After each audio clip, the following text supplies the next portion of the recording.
الرجیم بسم اللہ الرحمن الرحیم اللہم صلی علی محمد و آل محمد۔ میرے تمام سننے اور دیکھنے والے مومنین اور مومنات کو میری طرف سے میرے چینل ناطق قرآن کی جانب سے السلام علیکم۔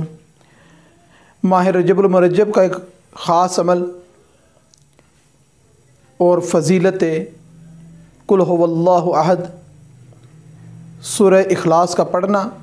ماہ رجب میں کتنی فضیلت کا باعث ہے اور اس کے کیا کرامات ہیں۔ ایک عورت جس کا معمول تھا کہ جب بھی ماہ رجب آتا تھا تو اپنا وہ مخصوص لباس نکال کے زیب تن کرتی تھی، وہ خاص اون کا پشم کا بنا ہوا کپڑا تھا جو وہ پہنا کرتی تھی، اور اس خاتون کا طریقہ کار یہ رہتا تھا کہ وہ ہر روز ماہ رجب میں ہر روز 12,000 مرتبہ سورہ اخلاص یعنی سورہ قل هو اللہ کی تلاوت کیا کرتی تھی 12,000 مرتبہ روزانہ ماہ رجب کے ہر روز دن میں تلاوت کرتی تھی۔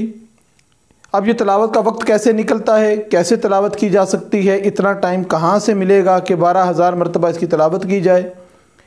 تو اگر ہمارے شب و روز کے ایام گزارنے کا طریقہ محمد اور آل محمد علیہ السلام کی تعلیمات کے مطابق ہو کہ سوئیں ان کی تعلیمات کے مطابق، اٹھیں ان کی تعلیمات کے مطابق، تو یقیناً ایسا وقت دستیاب ہو سکتا ہے۔ اگر اس عورت کو مل سکتا ہے اس کی تلاوت کرنے کا تو آج ہمارے پاس ایسا ٹائم موجود کیوں نہیں ہے؟ کیونکہ ہم نے اپنا نظم و ضبط سارا ڈسٹرب کر لیا ہے۔ از مختصر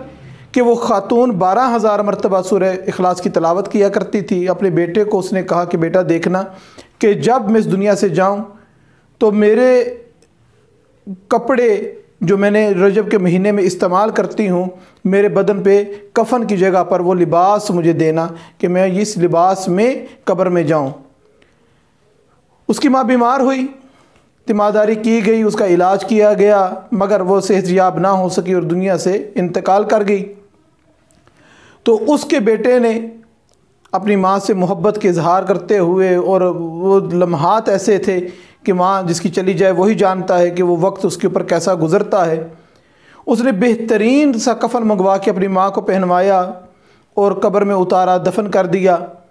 جب وہ شخص رات کو اپنے بستر پہ لیٹتا ہے تو عالم خواب میں اپنی ماں کو دیکھتا ہے، اور ماں اس سے گلہ کرتی ہے، شکوہ کرتی ہے کہ بیٹا میں تجھ سے راضی نہیں کہ تو نے میری وصیت پر عمل نہیں کیا، میں نے تجھے کہا تھا کہ میں وہ لباس جو ماہ رجب میں استعمال کرتی ہوں مجھے وہ پہنا کر قبر میں اتارنا، مجھے وہ پہنا کر دفن کرنا۔ اتنا سننا تھا کہ اس کی آنکھیں کھل گئیں، وہ اپنے بستر پہ اٹھ گیا اور فوراً وہ لباس تلاش کر کے اس لباس کو لیتا ہے، قبرستان میں جاتا ہے، اور اس کی خواہش ہوتی ہے کہ میں پہنا نہیں سکتا، وہ کفن کے طور پہ دے نہیں سکتا، مگر یہ تو کر سکتا ہوں نا کہ قبر کو میں کھودوں اور اس قبر کے اندر یہ لباس رکھ دوں کہ کسی طریقے میری ماں کی وصیت پر عمل ہو جائے۔ کہ اتنی تاکید کہ عالم خواب میں آ کر ماں نے مجھے دوبارہ اس کا اظہار کیا، اس نے قبر کھودی اور جیسے ہی ارادہ کیا کہ وہ لباس قبر میں اتارے تو کیا دیکھتا ہے کہ اس کی والدہ کی میت، والدہ کا وہاں پہ جسم جو ہے وہ وہاں پر موجود نہیں ہے۔ وہ بہت حیران اور پریشان ہوتا ہے کہ کیا ہوا کہ میری ماں کی میت یہاں پہ موجود نہیں ہے۔ تو اس کو غیب سے ایک آواز سنائی دیتی ہے، کیا تو نے سنا نہیں ہے کہ جو ماہ رجب میں ہمارا ذکر کرتا ہے، ہماری عبادت کرتا ہے، ہم اسے کبھی تنہا نہیں چھوڑتے۔ اب کون سا ذکر تھا اس خاتون کا؟ اس خاتون کا ذکر یہ سورہ اخلاص کا پڑھنا تھا ماہ رجب کے مہینے میں۔ صحابی سرور کائنات حضرت محمد مصطفیٰ صلی اللہ علیہ وسلم سعد بن معاذ کہ جس کے جنازے میں جناب سرور کائنات نے 70 تکبیریں بلند کیں، اور جب جناب سرور کائنات سے پوچھا گیا کہ یا رسول اللہ آپ نے 70 تکبیریں بلند کیوں کیں، اس کے جنازے کو 70 تکبیروں کے ساتھ مکمل کیوں فرمایا؟ تو اس وقت جناب سرور کائنات نے فرمایا کہ میں جب بھی تکبیر بلند کرتا تھا تو ملائکہ کی ایک جماعت، ایک گروہ